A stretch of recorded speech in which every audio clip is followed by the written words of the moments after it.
the works that we do, they demonstrate who has called us. And who is the one that is behind these works is the Holy Spirit. Amen. Amen. Read the other quotation. Then we are going to pray. John chapter 10, verse 37. If I do not do the works of my Father, do not believe me. Simple as that. Okay, can we apply this to a lot of churches now? We are in 10 places. What works are going on there? He said, if I do not do the works of my Father, don't believe me. But we have men believing in such people. They have put their hope and their trust. Jesus said that the works that the man does will show who has called him. So if nothing is happening, you are placing your hope, as far as God is concerned, His will has been revealed. You are placing your hope in a dead dog, a dead horse.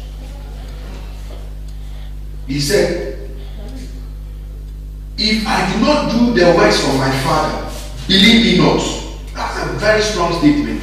Believe me what? Not. So, and he said, these signs shall follow.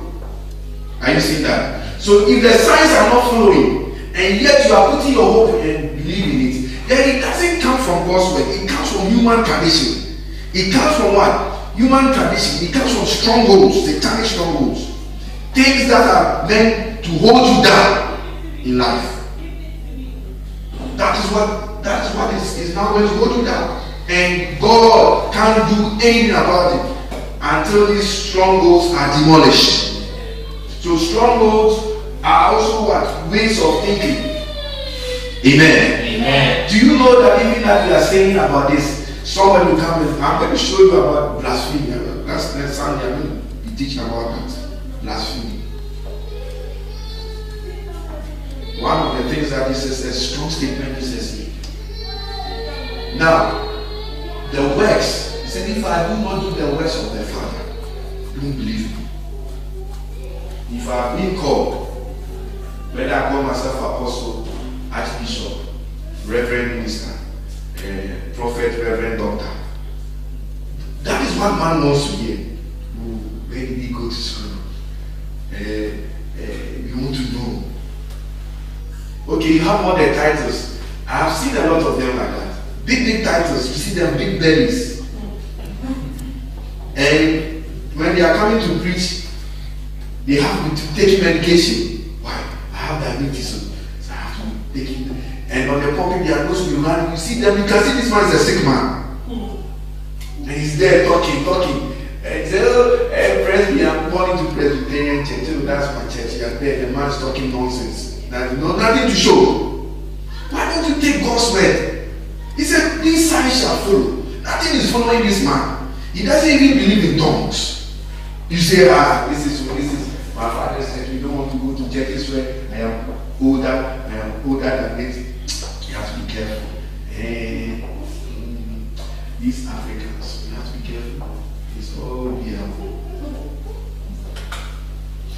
Okay. Stay in your dead place. There are a lot of dead, rotting places. Dead, rotting places. You know that short? There are a lot of dead, rotting places. And rottenness is killing them. So when they see the truth, they are afraid. Amen. Amen. John, the whole Gospel of John, read it. It will show you. I was amazed. Jesus Christ was doing so many things. Why? They wanted to kill him. What was his thing? What had he done? Because he was doing miracles. He healed the man. Instead of celebrating, say, oh God, we thank you. The first scribe pulled him aside and said, we have to examine this thing carefully. We have to. Who healed you?